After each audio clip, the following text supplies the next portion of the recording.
What is going on, everybody, and welcome to the Tuesday edition of the Stokastic NHL Strategy Show. I am your host, Josh Harris. We have a nice 10-gamer on the slate. GPPs are a little bit more normalized today. Yesterday's were weird. It was the first week without NFL, but I think DraftKings forgot or just didn't care.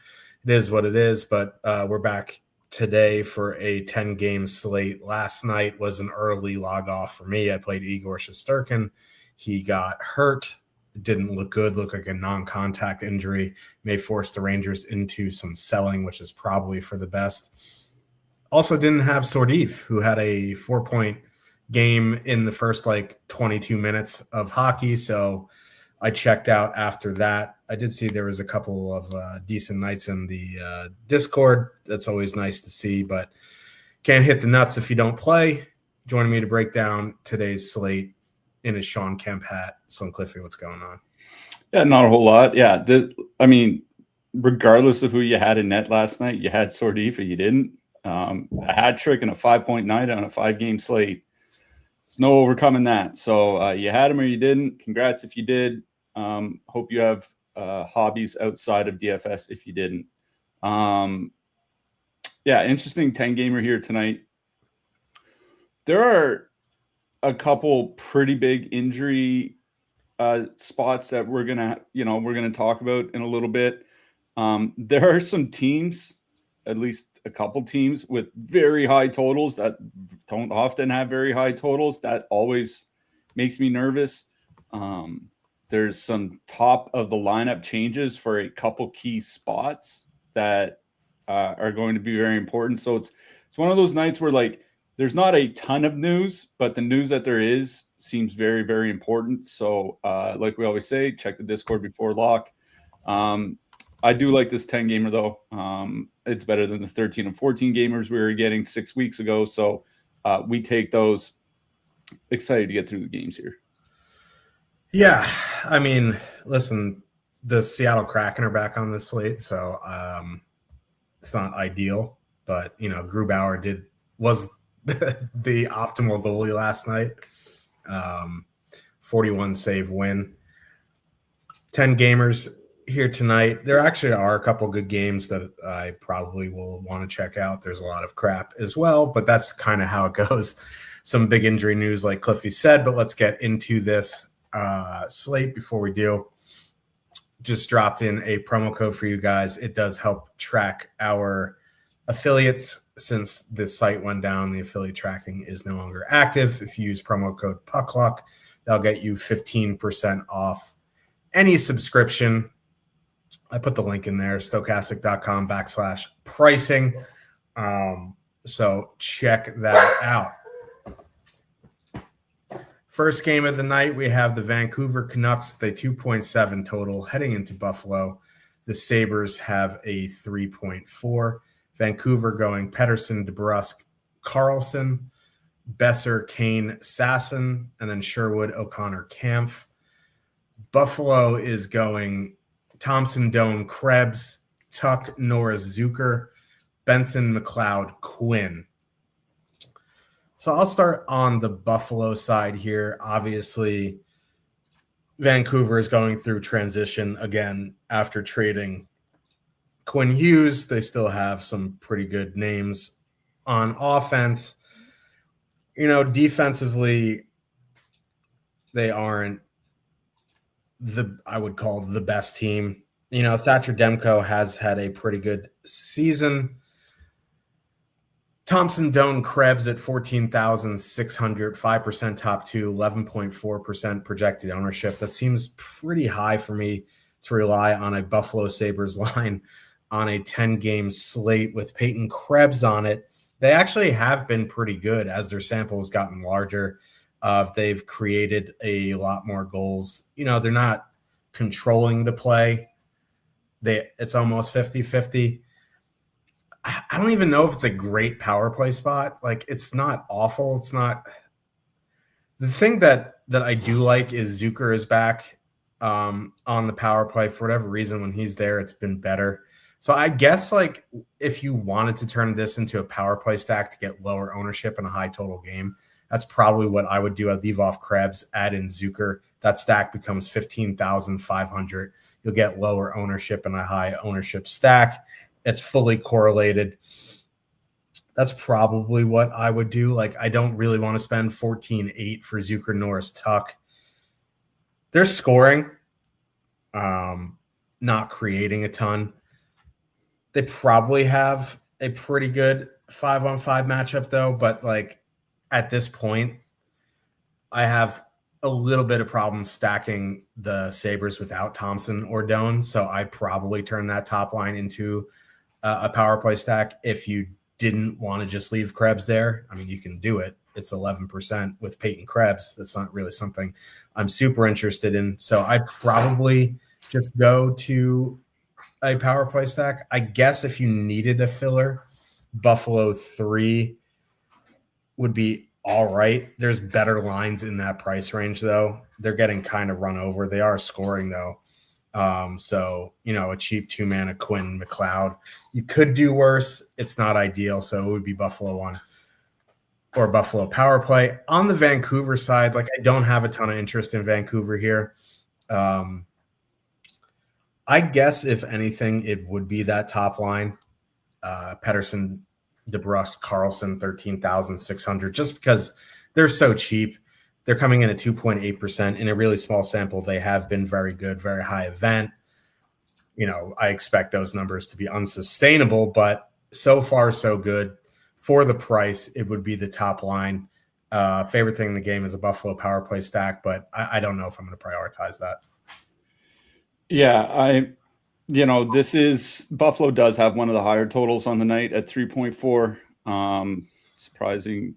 You'll see the couple teams that are higher than them. One makes sense. One is really interesting. Either way, you're right about Zucker coming back.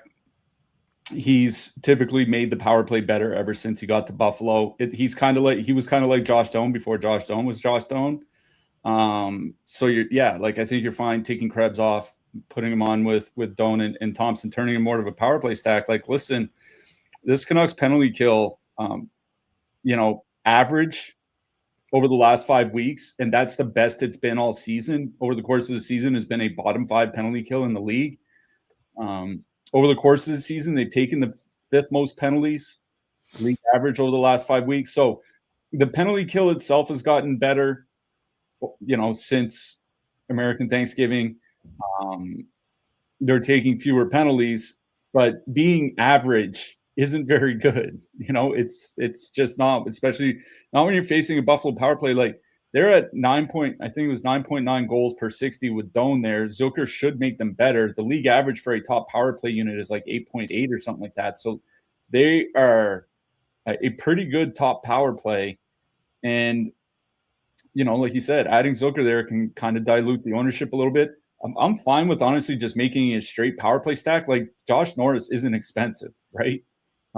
Josh Norris on DK tonight is 4,800. You can stack the 4 forwards on the top power play for it's like 20,300 or something like that. You hate putting your eggs in this Buffalo Sabres basket. Yes, I do think they are a good team, at least a borderline playoff team. I do remember the last 15 years of Buffalo Sabres hockey, though. So that's always in the back of my mind. But the Sabres are drawing power play opportunities. Like, that's the important part here. The 3rd most power play opportunities per game over the last 5 weeks. Over the course of the season, they're above average in that regard. So I'm with you. If you want to just play Buffalo 1, go ahead. I would be pretty tempted to at least add in, if not Zucker, then both Zucker and Josh Norris here. It is a pretty good power play spot for the Sabres. On the Vancouver side, like, it's interesting that Elias Pettersson and Linus Karlsson are on the top line. Whatever you want to go by, I was looking at some of the play driving numbers earlier today when I was going through the slate. Linus Karlsson on the season has the best expected goals play driving of any Vancouver forward this year. Second best behind Connor Garland. The best actual goals driving of any forward in Vancouver this year. He's just been really good. He just recently signed a 2-year extension, and I think it was kind of well earned based on how well he's actually played in the first half of the season. I'm not super concerned about Buffalo defensively. Pettersson, DeBrusk, Karlsson, 13,600. Basically a filler stack. You get Pettersson and DeBrusk on the top power play. Still no Quinn Hughes for the Vancouver power play, obviously, but the Buffalo penalty kill has been on a steady decline basically since like the middle of November. At 13,600, Pettersson's going to play probably 20 plus minutes. DeBrusk will be in the high teens. Karlsson will be probably over 15 minutes. Like, it's good ice time. 2 out of 3 on the top power play unit as a filler stack, like 2 to 3% ownership, 2 to 3% top 2 stack. I don't mind them as a filler. I'm not building my lineup around Vancouver 1, and I prefer the Buffalo side here. But this isn't a matchup that worries me necessarily from the Vancouver perspective. So I kind of like it's the only line I have interest in on the Canucks. I'm not playing the second line. They're terrible. I'm not playing the bottom 6 from the Canucks on the road on a 10-game slate in a single entry. So it's Vancouver 1 or nothing for me. I think they're fine as a filler. I much prefer the Buffalo side, and I'm with you. I'd probably add in Zucker and Norris, if not both. Yep, this is a good question. They have 2,500 Willander running the top power play. Yes, they do. But we'll get to defenseman at the end. He's obviously going to be in play here tonight. Dallas Star. Go ahead. No, I was just going to say, yeah, he is. Yeah. Dallas Stars, they 3 total. Heading into Carolina, the Hurricanes have a 3.4. Big news for Carolina. Seth Jarvis is back on the third line here with Martinook and Stahl. They're going to run Aho, Svechnikov, Ehlers, Stankov, Blake, Hall, and then Stahl, Martinook, Jarvis. Dallas going Hintz, Robertson, Bork, Rantanen, Johnston, Duchesne. Now, I'm wondering if they're putting Jarvis on that third line because they want to send that Stahl line out against top comp now because Stahl's numbers are best on both ends with Jarvis. That's exactly what I was thinking. So that's important for 2 things. One, as Jake just said, we just got an update. Thank you, Jakob. Let's refresh. There we go. That's important for a couple things here. One, if Jarvis, Stahl, Martinook are going out against, I would assume, the Hintz Robertson line. No, it'll be the Rantanen line. Okay, either way, right? That will free up Aho, Svechnikov, and Ehlers from the Haskin and Lindell pairing. And I just have Money Puck up right now.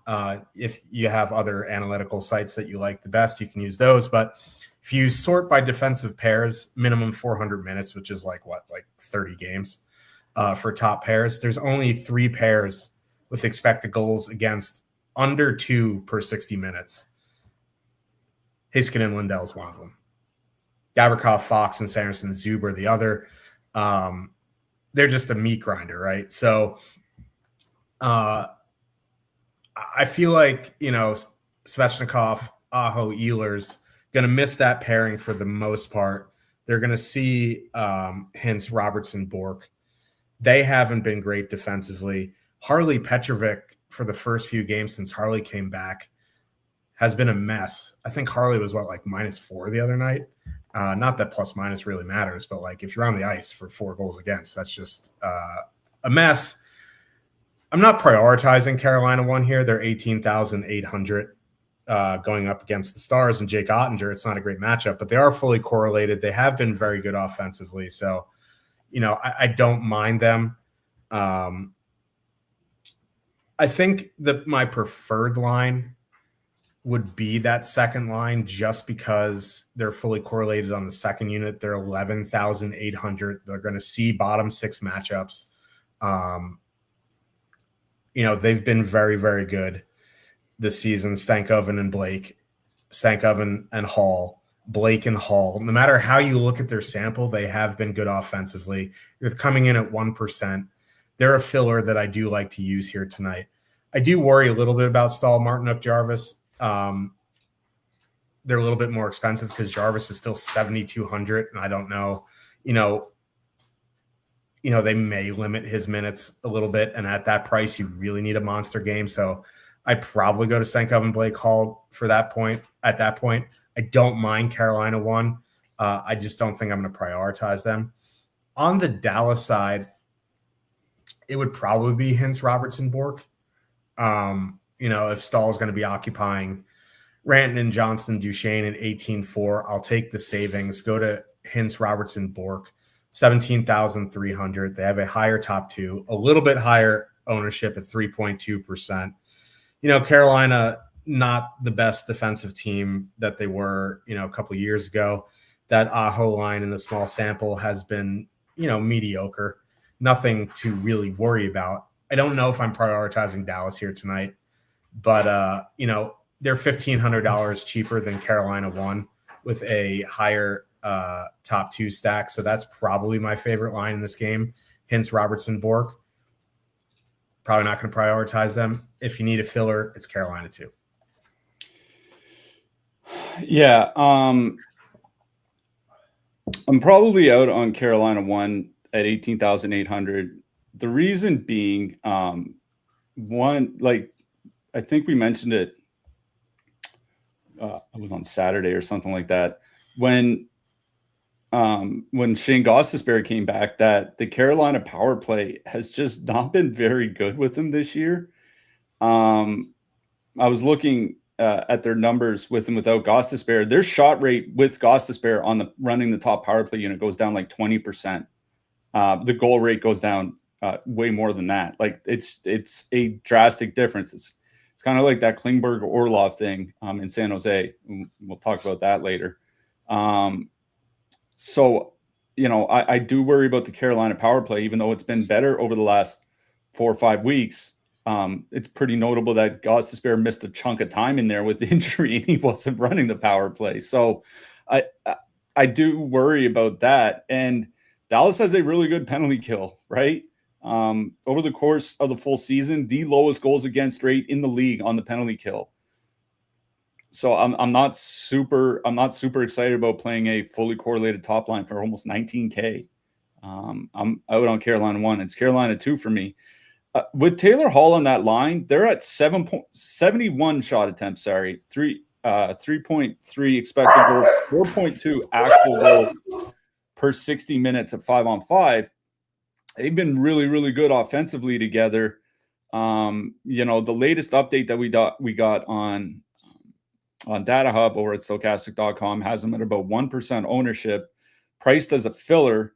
I don't imagine they're going to get a pile of ice time, but somewhere in the 14 to 16 range for the three of them, it's good enough for me. I do like Carolina 2 here. I agree with Josh. I think they'll miss a fair bit of that Haskin and Lindell pairing. And, once you get into the depth pairs, that's where Dallas can really be had. So it's Carolina 2. On the Dallas side, Dallas has been very reliant on the power play for high-end production this year. And listen, it has been high-end production this year for a lot of the top guys. But over the last 5 weeks, their power play, the Dallas power play percentage has fallen out of the top 10. They're tied for the fewest power play opportunities per game.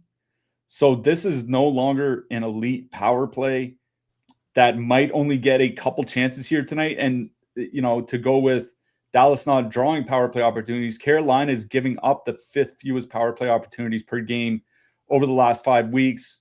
One of the 10 lowest rates in the league this season. Like Dallas might not get that much time with the man advantage. They have to get there at 5-on-5. Can they get there at 5-on-5? Sure. Has anybody watched Matt Duchesne play hockey this year?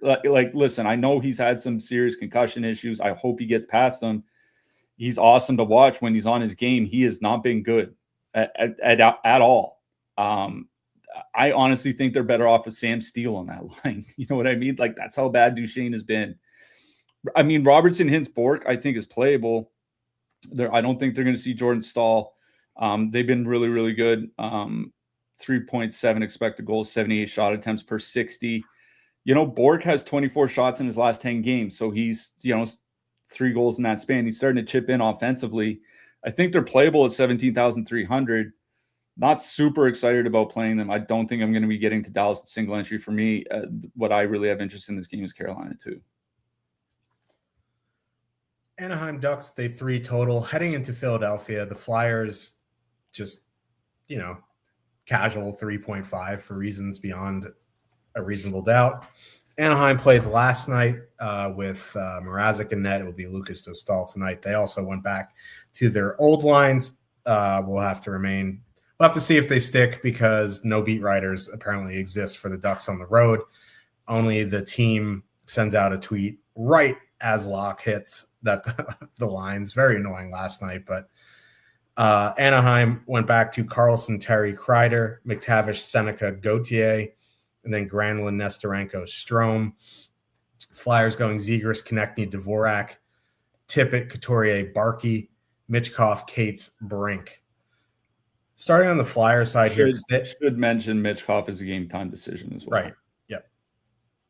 I don't think that should affect the other lines, but we'll have to see if he doesn't play. Zegras, Konechny, Dvorak, 15,700, 6.3% top 2, 8.9% projected ownership. They are fully correlated on one unit.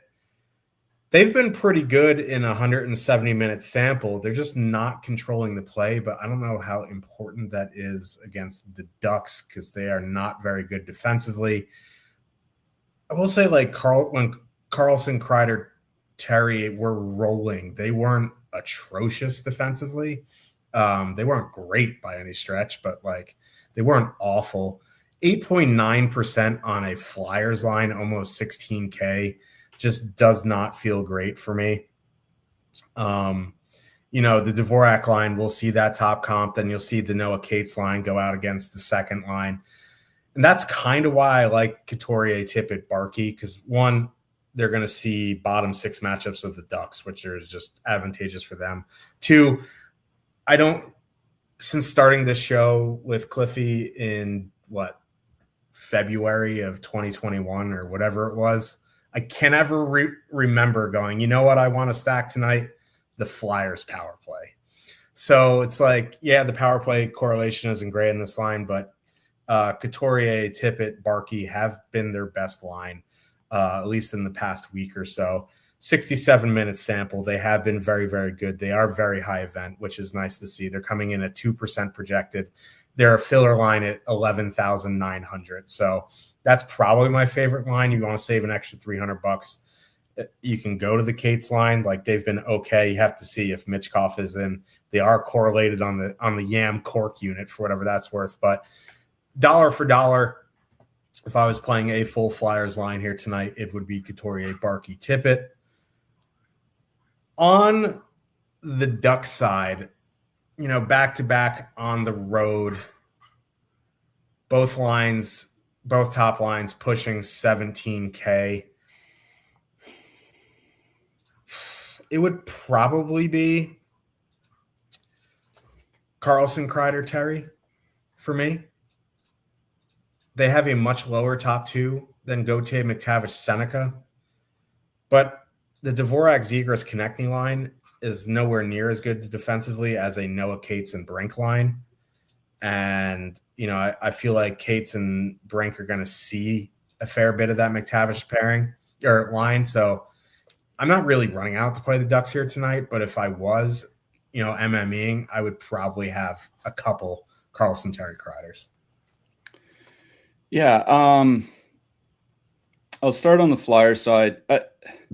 I don't mind the Couturier, Tippett, Barkey line. Like you said, 11,900. They're a filler. You put them in with your 18, 19K lines, whatever. Because they have been good in a small sample. I know some prospect people that are pretty high on Barkey. What I do worry about is not a lot of ice time. Maybe if Mitchkov is out, that might change. But these guys will top out 16 minutes at the most, maybe skate around 15 minutes. There's a lot of nights where the Couturier line is the third line for this team. it is a great matchup. Like you said, the Ducks, not a good defensive team.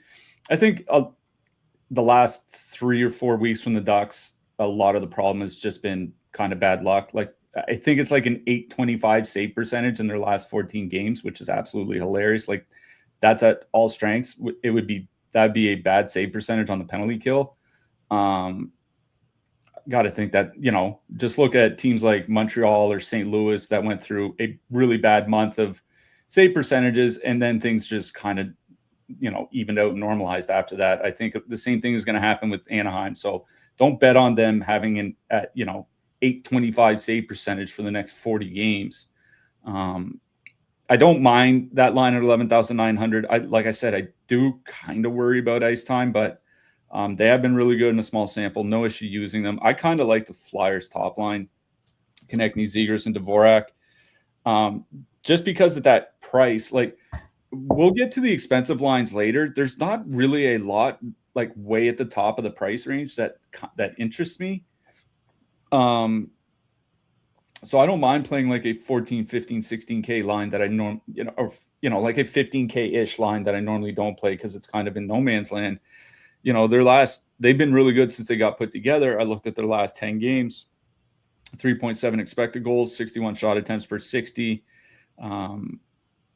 Last 15 games, Travis Konechny over a point per game, and he's shooting the puck, which I think is pretty important. He's at like 2.7 shots per game in that span.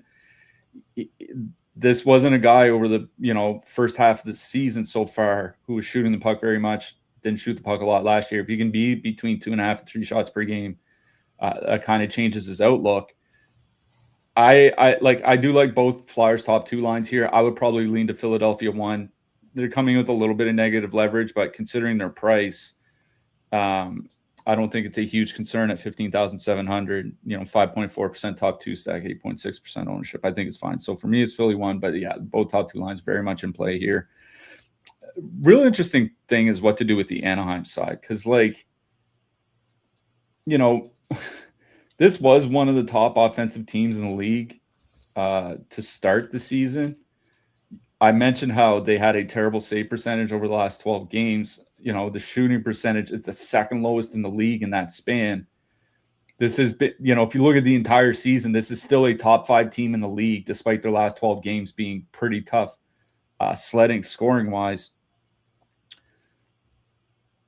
We'll see what the lineup looks like. I agree with you. I'd probably be in on Carlson, Terry, and Kreider. What's kind of interesting to me is that McTavish, Seneca, Gauthier line, just for the simple fact that Carlson's been losing quite a bit of ice time. Everybody in the top line has really. If you look at the last 5 games, the top 3 Anaheim forwards by ice time per game are Granlund, Seneca, and McTavish. Leo Carlson, the guy that was playing like 21 minutes a game for like 2 months, has been playing like 17 minutes a game lately. So it's no longer first line, second line, third line. It's kind of like 1A, 1B type situation. I'm kind of interested in Gauthier, McTavish, Seneca here, 16,600. The top 2 stack, at least the data that I was using from this morning, was over 5%. It's still over 5% with the latest update. Ownership, half that. I think both top 2 lines are fine. I would probably lean to the McTavish line. Mason McTavish has been shooting the puck a lot more lately. I think he's at 3 shots per game over his last 10. We know how much Cutter Gauthier shoots the puck. Beckett Seneca tied for the league lead in rookie goal scoring. They've been getting more ice time. I kind of like Anaheim 2 here. So for me, it would go Philly 1, Anaheim 2, Philly 2, I think. Colorado Avalanche with a 3.3 total. Heading into Tampa Bay, the Lightning have a 3.1. Now, Gabriel Landeskog and Devon Toews are week to week. Devon Toews, they said maybe 2 weeks. Landeskog longer. They didn't run lines in practice. They did run power plays. We have Olofsson projected on the top line. Could be Olofsson. Could be Lehkonen. Could be Brindley. Could be Nichushkin. We just don't know. I think Gavin Brindley up there would be the most interesting to me because he's min price, but we probably just won't know until warmups or if Jared Bednar like tips his hand. I went and looked. I couldn't find anything. The power play is back to McKinnon, Netchus, Nichushkin, Nelson, Makar. So that is what it is. What we have projected right now anyway is McKinnon, Netchus, Olsen, Nelson, Nichushkin, Lehkonen, and then Colton Drury, Brinley. Tampa going Kucherov, Point, Gonsalves, Gensel, Hagel, Cirelli. Both those Tampa lines are 19K and up. And I know Devin Taves is out, and he's vitally important to that team, but I still think like you move guys up a little bit and they're not going to be awful defensively to the point where I want to be like, you know what? I want Gage Gonsalves on a 19K stack in my lineup on a 10-game slate against Colorado. I'm probably not getting there. You want to play Kucherov for 9,500? Fine. Like, he's at home. Decent one-off here tonight. Never say no to a Kucherov one-off. You know, Cirelli, Hagel, Gensel, they've been good in their sample. It's just like 19,500 for that line here tonight.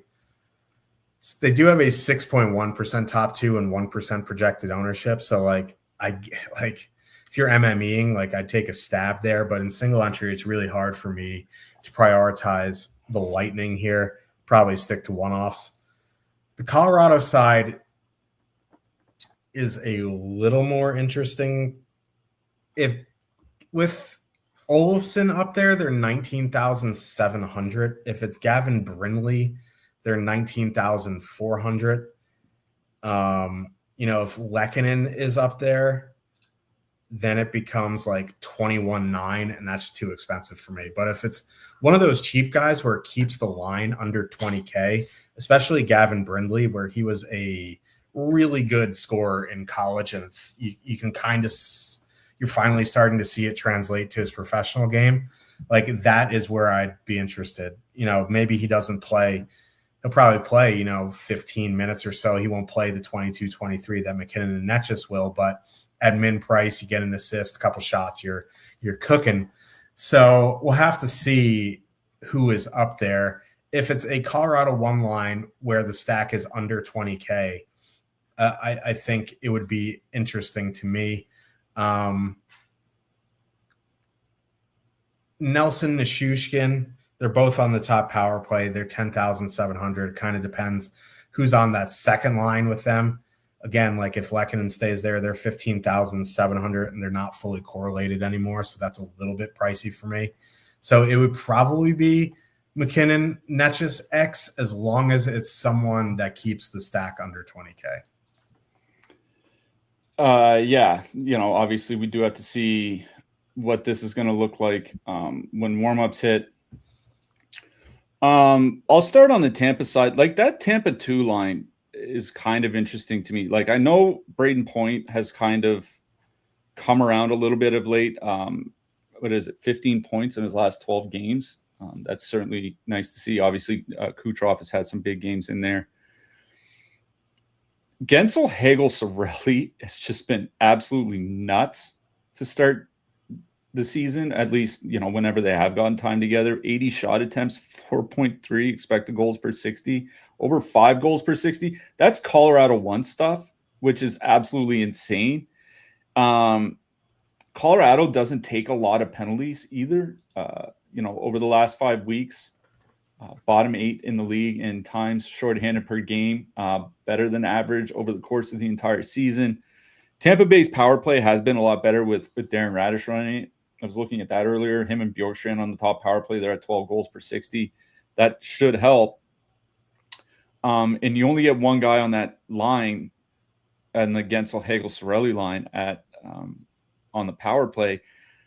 I'm out on Tampa just because of the price. Like, these guys, the Kucherov line is 19K. This line is 19,500. Neither line is perfectly correlated. Like, I do think Colorado gets worse without Devin Taves defensively. Like, if you just look at Makar's numbers with any defenseman but Taves over the last season and a half, he goes from below average to above, from better than average to worse than average by shot attempts, expected goals against, everything. So I do think it matters that Devin Taves isn't playing. but this is between 19 and 20K facing a Colorado team that has been as good defensively as they have been. Obviously, again, with Taves, as much as Taves matters, I don't think he's going to take the Colorado Avalanche from by far the best defensive team in the league this year to like the Detroit Red Wings. So paying between 19 and 20K, if I was, 150 maxing or something like that, then I think I start to consider Tampa just because there's no ownership on them. But low top two stack, like a 2.7% top two stack for the Kucherov line at 19K, like that's even at sub 1% ownership, that's just a no for me, dog. I think there are plenty of other low owned spots you can get to. So yeah, I agree. I would probably go to the Colorado side. I do wonder who gets moved up. Some reason my gut does tell me that it's going to be Victor Olofsson. He's moved to the top 6 a few times this year and eventually been moved right back out. But he's generally been able to play with better players, whether in Buffalo or Vegas or now in Colorado. We'll see what happens. That second line is kind of interesting to me of Nelson, Lehkonen, and Nichushkin, just because they've been so good together, right? 80 shot attempts, 4.3 expected goals. Nichushkin and Nelson have been skating over 20 minutes now that they're getting power play time. Lehkonen's still in the high teens. Nichushkin 36 shots in his last 10 games. McKinnon and Natchez are absolutely more than good enough to elevate anybody, if it is somebody like Brindley or whatever like that. But the thing with having someone like Landeskog or Lehkonen on that top line is they can help elevate McKinnon and Natchez as well. Whereas if you put Brindley or whomever there, they won't. Like, that's kind of the problem, is like they have more of a negative effect on them than McKinnon, than Landeskog, than Lehkonen by quite a bit. So like asking to pay over 20K on the road against Tampa, who has had one of the better penalty kills in the league this season, 6th by goals against per minute. Like, that's just a tough sell for me, especially without Devin Taves. Like, Colorado still has a very good blue line. This is a spot where I think I'm way more interested in the Colorado defenseman than in the Colorado forwards. So, if anything, certainly Colorado too, as long as it's Nelson, Nichushkin, Lehkonen. That's where my interest is in this game. I think for me, I'm probably going to be more interested in the defenseman on both sides than I will be the forwards. New Jersey Devils with a 2.8 total heading into Long Island. It sucks for everybody involved. The Islanders have a 2.7. Devils going Hughes, Hischier, Barat, Meyer, Mercer, Grietzuk. Islanders going Barzal, Lee, Heineman, Drouin, Pajot, Holmstrom. On the Islander side, it would be top line or bust. You get Barzal and Heineman on the top power play unit. They've been decent enough together in a sample that's over 100 minutes. You throw Anders Lee into the mix, it probably gets a little bit better. They will see a bunch of that Hischier matchup, but with Hughes on the wing, they haven't been great in a small sample. So, Islanders, it's easily top line or bust. They're 14,500, 3% top 2, 4% projected ownership.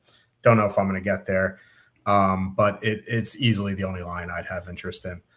On the Devil side, there's, if you want to go to Meyer, Mercer, Grietzuk, I guess you could, just because like the second and third lines for the Islanders really aren't great. This line has only been together for a few games. They've been very high event. They're 12,700. They're fully correlated on the second unit. As a filler in MME, I guess they're fine. In single entry, I think there's other spots that I prefer, like Carolina too, just to name one. But my interest is on the Devils top line. It's kind of why I don't have interest in Tampa at 19K, because this line's 19.5, fully correlated, 11.6% top 2, 5.9% projected ownership. The one thing that is kind of raising a red flag is like their willingness to move Jack Hughes to the wing. They're just straight up telling you he's not healthy. The hand isn't ready to go. So that is the one thing that worries me at his price of 8,300. They've created fine in their games together. They just haven't finished, and that's probably indicative a little bit of, his hand injury. But if I was going to pick between the Devils and Tampa here for 19K, it would be the Devils, just because, the Islanders, not a great defensive team. They don't have a good penalty kill.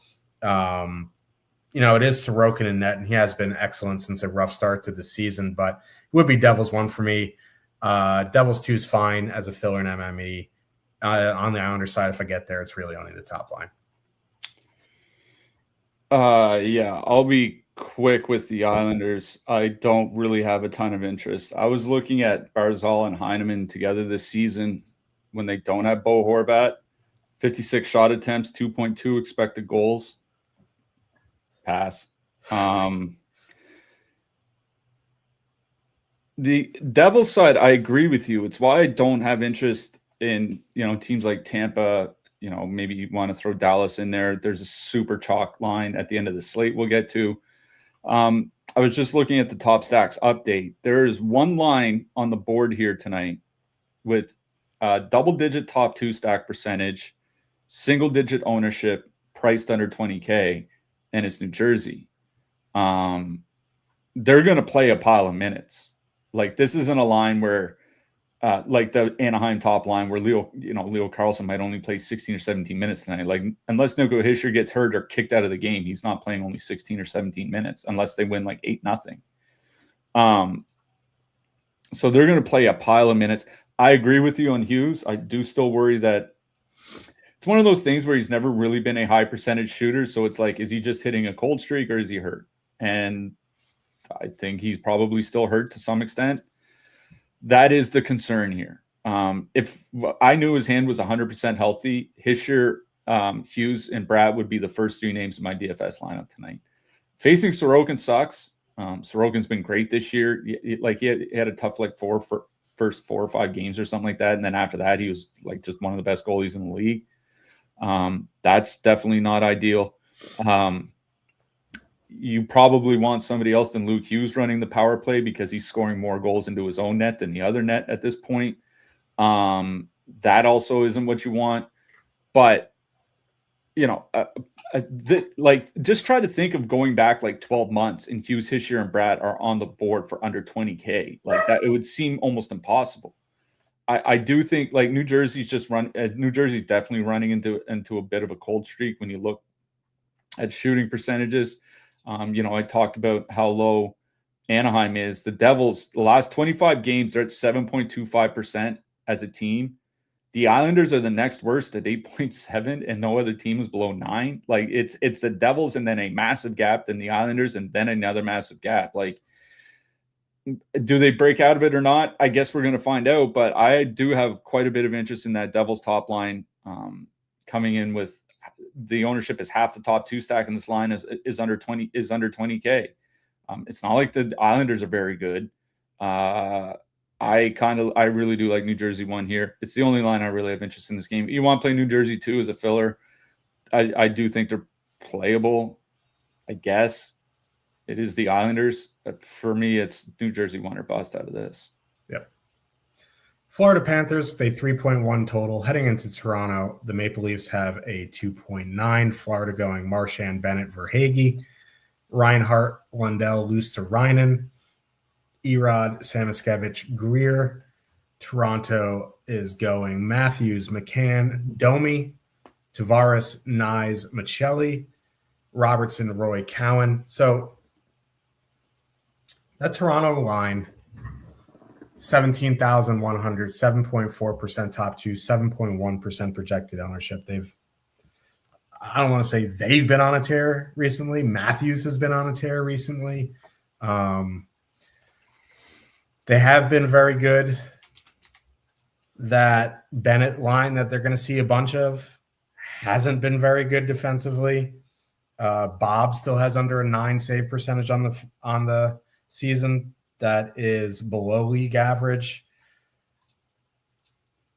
That Ekblad-Forsling pairing has been very good.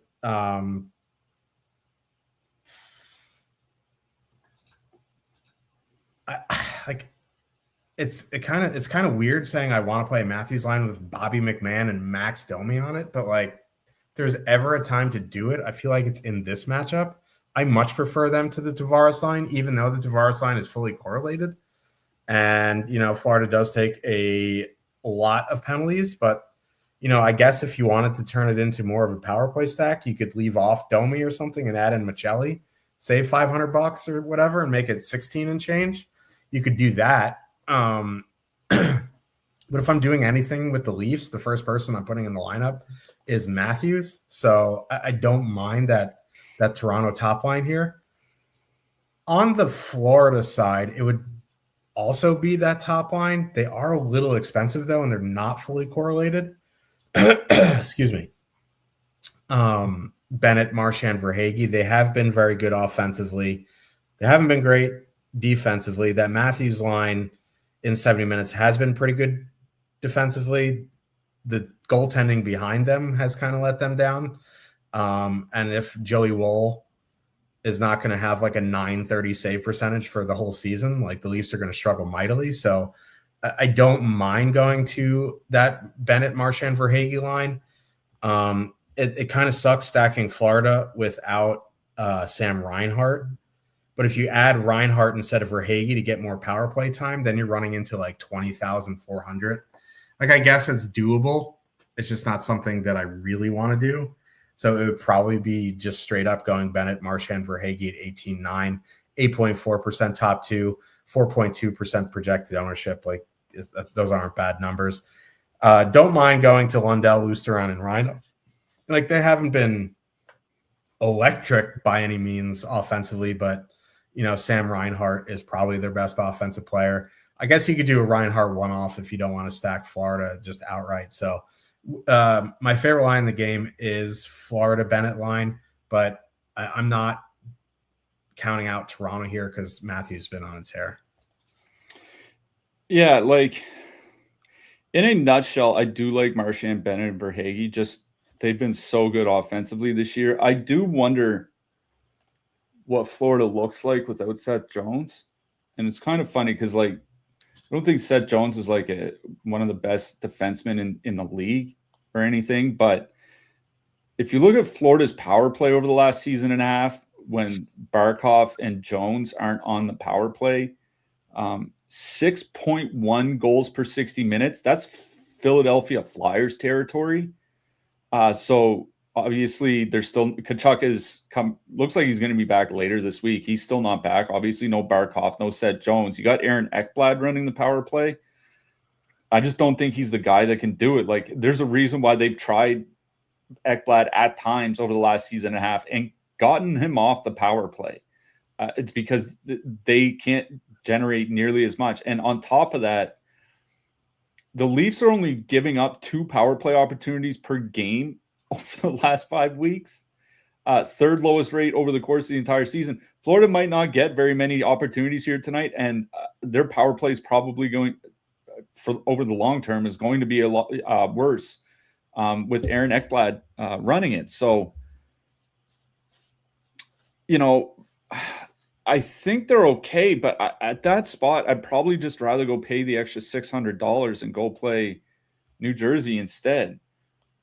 I wish like I said, I wish New Jersey didn't have Luke Hughes running things, but I do worry that Florida might only get one or two a couple power play opportunities, maybe more. These teams do have some bad blood from playoff meetups over the last few years, but generally speaking, Toronto's just not giving up power play opportunities. And I do think Florida's power play is going to be a lot worse without Jones running it. So I do think if I were to play anything from Florida side, it would be Florida too. I think for me, I'm kind of out on the Panthers here until I see how their power play responds. Like at 5.7, like I said, at 5.7% ownership, it's basically right in line with New Jersey, and I'd just rather go play New Jersey. So I think I'm out on Florida. Toronto side's kind of interesting. Florida's all in that spot where they were last year, where they're taking a pile of penalties, but they have a good penalty kill. Top 10 over the course of the season, top 5 over the last 5 weeks. Toronto's power play is not great. So, I'm not super concerned about power play correlation here. That's why I think I agree with you on Toronto 1. Whatever we want to say about the Toronto top line, or Toronto scoring or anything else. They have been generating pretty well so far this season. 62 shot attempts, 3.4 expected goals in their 70 plus minutes together. It's not super elite or anything, but it's really, really good. Matthews probably going to get a fair bit of ice time. Even Domi and McMahon have been playing 17, 18, upwards of 19 minutes a game, even without the top power play time. Austin Matthews, it's kind of funny. I keep saying how like Troy Stetcher may have saved the Toronto Maple Leafs season because they've actually been a good team since he got there back in the middle of November. Austin Matthews top, I think it's like top fringe top 10 goal rate in the league since Troy Stetcher got there.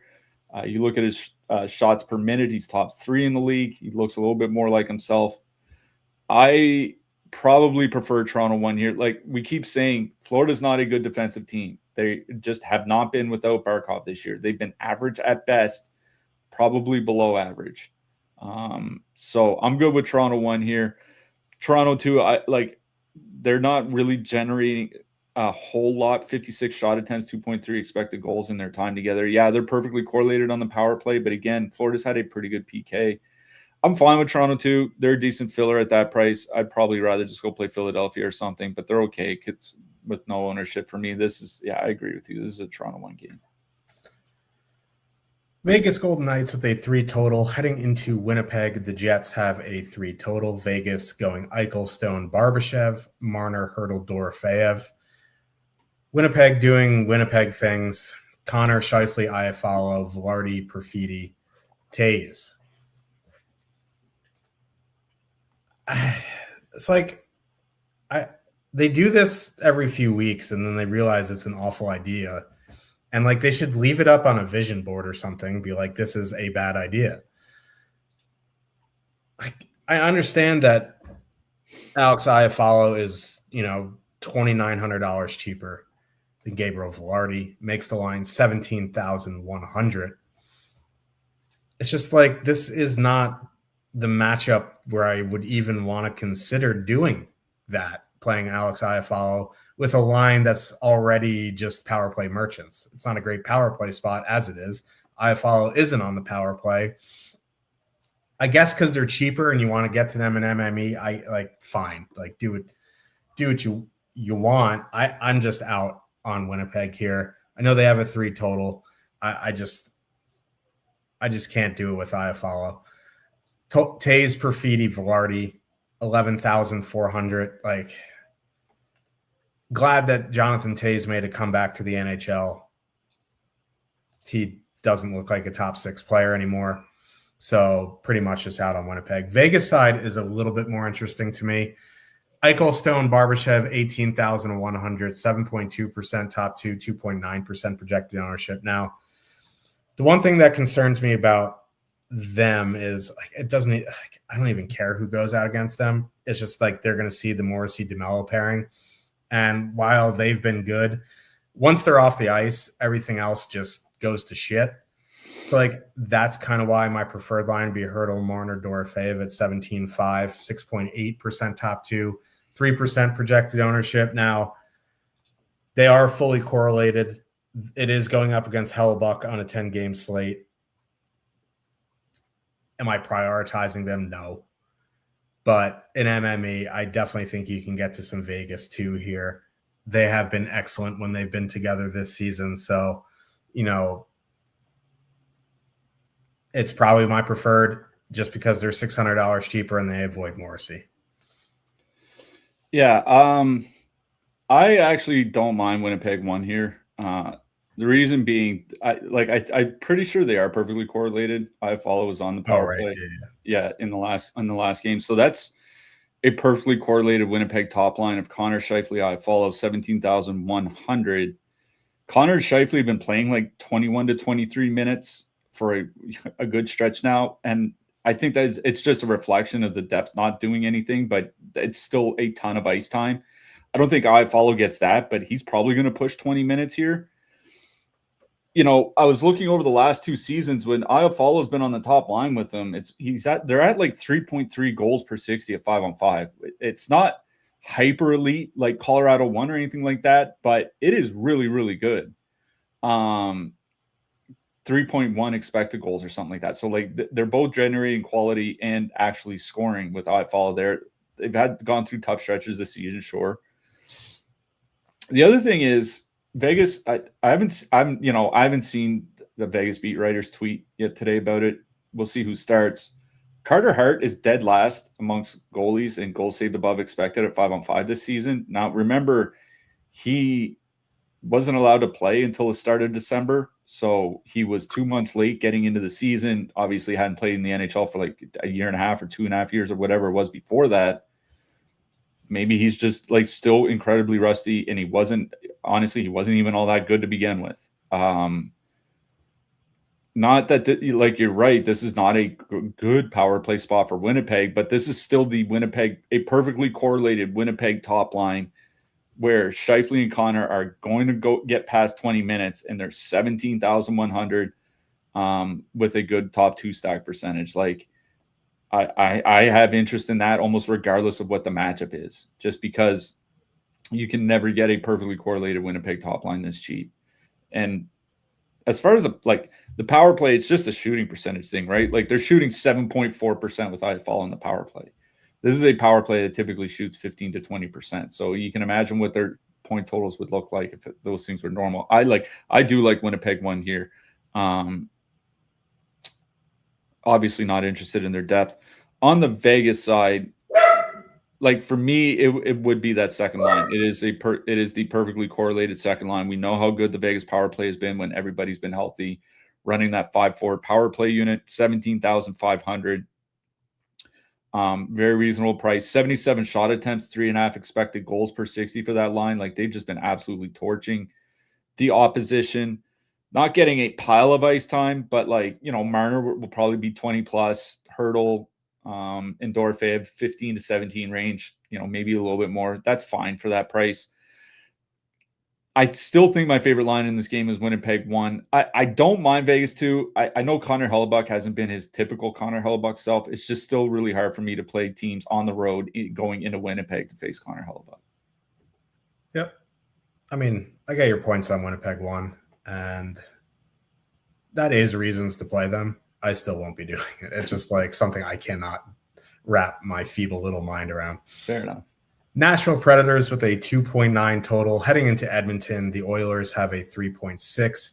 The Nashville lineup we have projected because Wood missed last game. Stamkos got hurt last game, and Marchessault hasn't played in a few minutes. What we have in the top stacks right now are O'Reilly, Forsberg, Evangelista, Stamkos, Bunting, Haula. But obviously the coach said there are a bunch of game time decisions here. Edmonton is running out McDavid, Hyman, Nugent, Hopkins, Draisaitl, Podkolzin, and Kapanen. Now, on the Edmonton side, that top line is 22,300, fully correlated. It's getting pricey. And if you want to put Draisaitl in there and you leave off, Nugent, Hopkins, then you're looking at 25 and change. And that is a bit crazy on a 10-game slate. I'd be more likely to do that on a 5 or 6 game slate, if I knew no one's really going to jam in like McDavid, Draisaitl, Hyman, you know what I mean? And then I'll get different. But it's just like on a 10-game slate where, this might be the only line above 20K. And to get Draisaitl in there, it's going to be a massive challenge. One, that's the reason to do it. But two, the top line without Draisaitl right now is coming in at 4.3%. And they're already 22,300. I'd probably just do Edmonton 1 straight up. At that ownership, they have a 15% top 2, 4.3% projected ownership. It's just like I have a problem stacking Edmonton without Draisaitl at this point. So it's like, what do you really want to do? I don't really want to spend 22,300 on that line anyway on a 10-game slate. I guess what you could do if you wanted to just go like Draisaitl, McDavid. That's 19,000 for the two of them, and then build around them. But it's like, I don't know, man. That's really expensive, especially when you could get, the Devils top line for, $3,000 cheaper, maybe even $5,000 cheaper if you're trying to dram in Draisaitl. So I think I would just leave Edmonton together. If I do it, they have been excellent at 5-on-5. They're fully correlated, obviously. Just a matter of if you want to spend 22,300 or more to fit in Edmonton power play. Nashville, we don't know the lineup, but we currently have Forsberg, O'Reilly, Evangelista projected at 17% ownership. We don't even know if that's the line, right? Could be Stamkos, could be Evangelista. If it is Stamkos, that line becomes 17,300, becomes a little bit more unplayable. I prefer it with Evangelista, but chalk Nashville on a 10-game slate makes me want to gouge my eyes out. So, I'd probably just stick to one-offs on the Nashville side, especially because it's not an early locking game, and especially because there's a lot of game time decisions. Yeah, I'm going to be pretty quick on this one.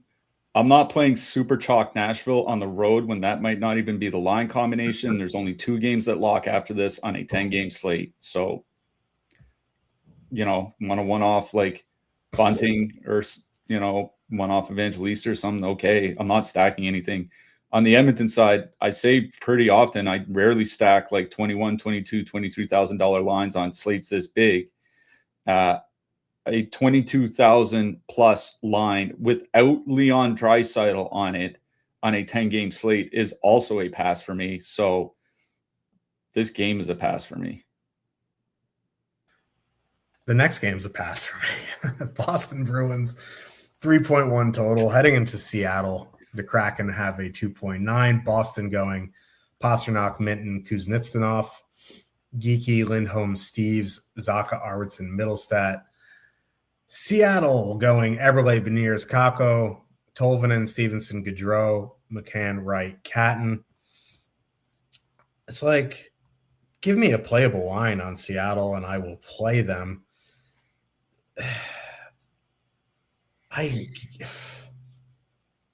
I guess it would be Beniers, Eberle for me. I know how you gave a nice PowerPoint presentation on why Stevenson, Tolvanen, and Gaudreau are playable, and I get it. They've just been so bad that I just can't do it. At least Beniers, Eberle, Kakko, are a little bit better. I don't know, man. I don't want to play Seattle on a 10-game slate. If I had to do it, it would be Beniers, Eberle, Kakko. On the Boston side, you want to go chase points with Fraser Minton. It seems like a little bit of a chore there. I don't think he's going to have another 2-goal, 6-shot game. Anything I do with Boston is going to be revolving around Pastrnak, though. Pastrnak went off with Fraser Minton, fine, but there's double-digit ownership there. So, really, Pastrnak went off in this game. Yeah, this is... Seattle scored 5 goals last night, and they had 11 different guys get 1 point. Nobody got 2. Obviously, that's not always been the case. There's been, some winners in the Discord from using Seattle this year. It definitely does happen. But what I will highlight again here is what we said yesterday on the show. That's Seattle 3.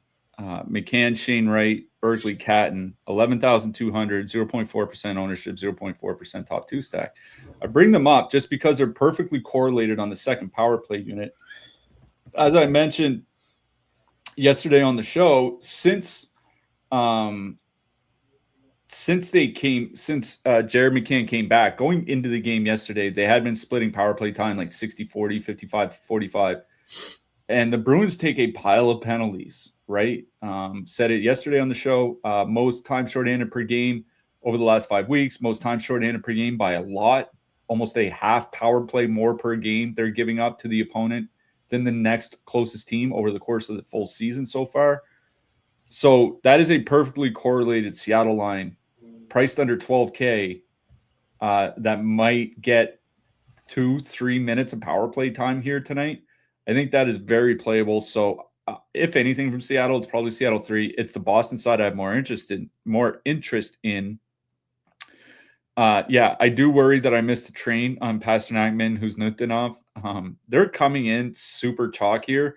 This is a spot where I don't often say I want a Boston power play stack on the road, but I kind of want a Boston power play stack on the road.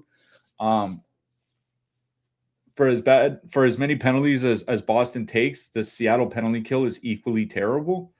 The Boston power play, 12-point top power play unit is currently constructed, 12.6 goals per 60 minutes at 5-on-4 this season. That is a lot of goal scoring. Here's the thing is the Boston top line with Alex Steeves there, believe it or not, Lindholm Geeky Steeves has been good offensively. 61 shot attempts, 2.8 expected goals for per 60. Lindholm and Geeky are on the top power play unit. This might be a spot, and I don't say it very often for the Boston Bruins, where I might play Elias Lindholm and do like a Lindholm Geeky Pasternak stack or something like that. If you want to make it a little bit cheaper, take out Lindholm, put in Zacha Geeky Pasternak is an 18K stack. This Seattle penalty kill is terrible. Third most goals against per game or per minute over the last 5 weeks, most goals against per minute over the course of the season. Boston's top power play unit has been very good. The only thing that kept Seattle in the game last night was Philip Grubauer. You cannot rely on your goaltender to make 40 saves a night. I like some sort of Boston power play stack here. Obviously, you start with David Pasternak. It's just a matter of, do you put him with the top line? Do you just put him, do you pair him with Minton and then add in Pavel Zacha like we talked about on Saturday, something like that? For me, it's the Boston power play guys I like in this game by a wide margin. But I don't mind Seattle 3 as a filler just because of the perfect correlation in a spot where they might get 3, 4, 5 power play opportunities. Let's get to the late night hammer. Columbus Blue Jackets. Our Columbus Blue Jackets with a 3.4 total. Heading into San Jose, the Sharks have a 3.1. Columbus going Fantilli, Marchenko, Marchment, Jenner, Coyle, Olivier, Voronkov, Sillinger, Heineman. Or not Heineman. Heinen. Losing my mind. Sharks going Celebrini, Eklund, Chernyshov, Toffoli, Wenberg, Pavel, Rogenda. Yummy. We'll start on the Columbus side here. There is a lot of ownership on both sides of this game. The Columbus top line fully correlated at 16,900. 10.7% top two, 12.6% projected ownership. It's good price. It's a good matchup. They've been good. Sharks have been bad. Defensively, they don't have a good penalty kill. So obviously, Columbus won very much in play for me here today. Not really a shock. They are not sneaky at all. They are going to be chalky. If you don't. One thing I'll mention is it looks like Sean Monahan's going to be back tonight. And if he's back, takes Marchment off the power play probably. Right. The one game where Monahan and Marchment were both in the lineup, it was Monahan, Voronkov, Fantilli, Marchenko on the power play. Marchment was on power play too. Yeah, that is a bit annoying if Monahan is in. I guess if you wanted to power play stack, you could leave off Marchment, add in Voronkov for Monahan. It'll save you a couple bucks, but I'm fine with them at 5-on-5. If you want to get lower ownership, you can go to one of those guys. Voronkov's coming in with very minimal ownership right now. If you don't want the power play guys, and you need a cheapish two-man, Coyle, Jenner have been very, very good together. You could do Coyle, Olivier if you wanted to get even cheaper, but probably go to Coyle, Jenner. They are coming in close to 7% projected, though. That is a lot of ownership. So it would be Columbus 1, Columbus power play. Columbus 1 would be fully correlated if Monahan is still out. On the San Jose side, there's even more ownership. Celebrini, Eklund, Chernyshov, 19,300, 20% top two, 17.7% projected ownership. Now they do have positive leverage here. With Chernyshov there, they have been very good offensively in a small-ish sample. Here's the thing that I do like. Dmitry Orlov is running the power play. Makes the power play so much better, and this is an excellent power play spot. You get Celebrini and Eklund on the top unit. I guess you could leave Chernyshov off and add in Toffoli, becomes 19,800 for a fully correlated stack. You could go double center with Wenberg. It gets a little bit cheaper. I'm fine with leaving San Jose 1 as it is. But if you wanted to get a little cheaper, a little bit more expensive with a little less ownership, you could go the power play route. So it would be both top lines, both top power plays. There's a lot of ownership on this game for good reason. Both teams are awful defensively, and both teams have terrible penalty kills. Both teams bottom 10 penalty kills over the last 5 weeks. Both teams bottom 10 penalty kills over the course of the full season. Like, this is a good power play spot for both sides. It just kind of depends what you want to do with your stacks. I am pretty hesitant to take Chernyshov off the San Jose stack, right? Just because they've been so good together. What has it been, like 7 games now? He's still only 4,400. 62 shot attempts, 3.6 expected goals per 60 with Chernyshov on the top line. I'll plug my newsletter here for a second. I wrote this morning in my newsletter. The link is in my Twitter, Blue Sky bio. Macklin Celebrini scoring chance contributions. It's over the last season and a half. Remember, he's just turned 19 years old a few months ago. Over the last season and a half, it's like 4 shot attempts for every scoring chance contribution. There's no other player in the NHL that's at 5 shot attempts per chance contribution. And it's Connor McDavid. The guy after him is Nikita Kucherov. Like, Celebrini's been probably the most efficient NHLer in the league over the last season and a half. The guy's not even 20 years old. And we've seen how good he's been with Chernyshov. Like, I'd be tempted to just play San Jose 1 and then add in like Tyler Toffoli, make it a 4-forward stack or something like that, just to get some more power play exposure. Because like, Columbus is taking a lot of penalties, 3.4 times shorthanded per game over the last 5 weeks. It's the 5th highest rate in the league. They haven't been that bad over the course of the season, so it's more of a recent thing. But if they can't stay out of the box, it's good news. With Orlov running things, at least San Jose will have an league average power play, or should. So I'd be tempted to just play San Jose 1, add in Tyler Toffoli, and just kind of be on my way. They are really expensive. It's like San Jose top line at 18% ownership, or New Jersey top line coming at 5% ownership. You know what I mean? Like, I get the matchups are vastly different, but New Jersey still has a double-digit top 2 stack as well. Like, that's what's kind of holding me back. But like, if I'm playing San Jose tonight, I'm figuring out, like, I'm getting some of the power play guys in there. I agree with you. It's top line plus the Foley, add in Orlov on the blue line. Whatever else you want to do, add in Wenberg, go ahead. Maybe he'll have some extra juice after signing that contract extension. So it's really the power play guys for me on the San Jose side. On the Columbus side, I think there are a lot of ways you can play Columbus here.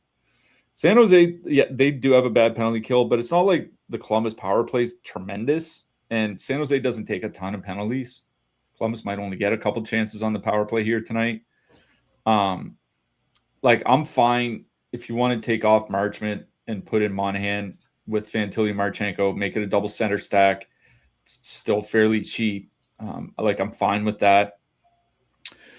But the Columbus Charlie Coyle line is kind of standing out to me. They're coming in with they're chalk. They're super chalk. Like, every GD line in this game is going to be really chalky. But 65 minutes with Boone Jenner on it, 70 shot attempts, 3.4 expected goals, skating 16 to 18 minutes a game. Like, it's pretty good minutes for a lineup coming in that with, a very chalky ownership, but only 11,500. I'm not worried about any of the matchups from the San Jose side. Like, I do think if you want to get away from like what will be the Columbus top line and guys coming in with, double-digit ownership rates, going to that Charlie Coyle line is just fine. They've been really good at 5-on-5. They get decent minutes, and they're fine as a filler to me. But yeah, it is Columbus one I like best in this game. 3.1 expected goals per 60 with Marchment there, all skating 18 and 19 minutes a game. Marchment, 7 points in 7 games since getting to Columbus. That he's fit in very well. I'd be tempted to throw kind of like throwing Toffoli in with San Jose one. I'd be tempted to throw Monahan in just because I don't think he's going to carry very much ownership because, the day-to-day tag or whatever is just going to be taken off. It was late news that we got. It was just about 30 minutes ago that we got that news. So I'd be kind of tempted to throw Monahan. So I think it's both top lines, but I'd probably throw Monahan in for Columbus. I'd probably throw in Tyler Toffoli for the San Jose side. And I do think that Columbus Charlie Coyle line is perfectly fine as a filler here. Let's talk about defensemen here. There are 2 guys, 8K and up. You know them, Zakharensky, Cale Makar. Then the guys in, 6K and up, Bouchard, Radish, Yossi, Dahlin, Haskin, and Schaefer. Obviously, Werenski would be my top choice. I'm sure he projects the best as well.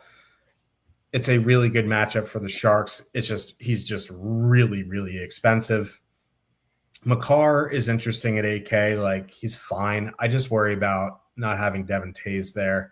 So I would probably, would avoid one-offing him and just add him into Colorado stacks. I think Bouchard is perfectly fine here at 7K. And then the other one that kind of sticks out to me is Rasmus Dahlin at 6,300. It's a good matchup against Vancouver. So I'd probably go Werenski 1, Bouchard 2, Dahlin 3. Makar being a wild card worries me with Tays out. Yeah, the 2 highest projections I don't think is going to surprise anybody, but there's Zach Werenski and Cale Makar. You look at the guys 6,000 and above, though. Rasmus Dahlin has the best point per dollar value, and then Bouchard and Schaefer aren't far behind. They're kind of in a tier of their own for point per dollar. I do think Schaefer at 6K is kind of interesting. Like, maybe we're late. He just had that 2-goal game, including the OT winner or whatever. But I agree. Like, my favorite guy over 6K is Rasmus Dahlin, just because he's in such a good matchup at home against Vancouver. I hate that I think that about any Buffalo Sabre, but here we are. Maybe 2026 is their year. But yeah, I think if you can pay up for Zach Werenski, like if you make a lineup and you can fit Werenski in for 8,800, I think that's more than doable. The mid-price range, obviously Charlie McAvoy with no Hampus Lindholm going into Seattle, I think is a good matchup for him. Shane Gostisbehere is back under 5K. Like I said, I don't like the spot for Carolina's power play with him running it, but if he's under 5K, it's playable. Ivan Provorov certainly in that matchup against San Jose. He's in play as well. Aaron Ekblad, yes, I do think the Florida. I think 2 things are true. The Florida power play is going to be worse with Aaron Ekblad running it over Seth Jones. Aaron Ekblad running the top power play unit is a big boost for his fantasy value compared to where he was. I think that's kind of where I stand on him. I think he's very playable. Darnell Nurse, whenever he's between 4 and 5K, he's playable in just about any matchup, just because of the peripherals. Under 4K, Matthias Samuelsson, Matthias Ekholm, Keandre Miller, I think, is perfectly fine. Esa Lindell's not projecting particularly well, which I understand. It's also it seems like one of those spots going into Carolina where if he walks or skates out with 5 block shots or something, it wouldn't surprise me. Dmitry Orlov certainly in that matchup at his price. Sam Malinsky is really interesting because with no Devin Taves, I imagine it's going to be Brent Burns that gets more ice time. Sam Girard probably gets more ice time. I wonder if Malinsky's going to push 20 minutes. I guess we're going to find out. We're going to have a couple weeks to find that out. But I do like Malinsky. Tyler Myers always projects well for point per dollar under 3K. Ian Moore from Anaheim. Don't really love the matchup, but he's only 2,700. He's probably going to get 18 to 19 minutes, so I don't mind Ian Moore either. Let's talk about those gremlins who live inside the nets. Again, like I just don't love the top range here. In the top range, there's Ingram, Ukko-Pekka Luukkonen, Dan Vladar, Joey Decord, Wedgwood, Bussy. It's like, I guess Joey Decord for me. Like Ukko-Pekka Luukkonen is in a pretty good matchup. Like I guess, but it's really the cheaper guys that I prefer. I guess I don't mind Markstrom at 7,800. I'll throw that out there. It's just like he hasn't had a great season, but this is a pretty good matchup for him. It's the mid-range and the cheap guys that I have interest. Sorokin, Hellebuck, even don't mind Joey Woll, Jake Ottinger in Carolina at 7,400. Jeremy Swayman against the Seattle team back-to-back on the road. Lucas Dostal, 7,200 against the Flyers. I know they have a big total, but, Lucas Dostal at 7,200 is attractive. Even Thatcher Demko at 7,100 isn't the worst. That's probably as low as I'd go. Like, there's only one goalie below him anyway, and that's the Nashville starter, but it's kind of a tough matchup. So, like, it's really the guys 7,600 and under that I prefer. If I had to spend up, it'd probably be for Decord or Ukko-Pekka Luukkonen. Yeah, UPL does have the top projection, 8,300, 12.4 DK points. Jacob Markstrom behind him. I think both are playable. I don't mind Danny V. 8,200 if you want to roll the dice that Anaheim doesn't figure out their offense overnight. We'll see. For me, it's probably UPL. I just don't think Vancouver's very good. I assume Buffalo's going to win that game. Like I said, always hate when I think positive things about the Buffalo Sabres. Ilya Sorokin is probably my favorite. He also does have the second highest point per dollar projection of any goalie on the board here tonight behind Jacob Markstrom. I will never trust Jacob Markstrom. It is what it is. Ilya Sorokin at 7,600, I think makes a lot of sense. I haven't seen a Boston starter get announced since we've been on the show. As long as it's Jeremy Swayman, I'm perfectly fine with playing him at 7,300. So for me, like, I kind of agree with you. It's more about the cheap goalies like, Sorokin. I think Joseph Woll is, firmly in play from Toronto here tonight. So Sorokin, Woll, Swayman, something like that. That's where my interest is here. Yep. We should be back tomorrow. It's a shorter slate, but there's enough, I believe. It is 5 games tomorrow. So, yeah, we will be back tomorrow. Who are you liking for your hat trick pick? Making his triumphant return and on the march towards the playoffs, Jason Zucker.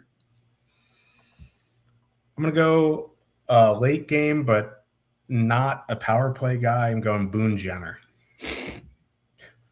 I can't wait to watch that game. I will not be awake, I don't think. Fair enough. But, yeah.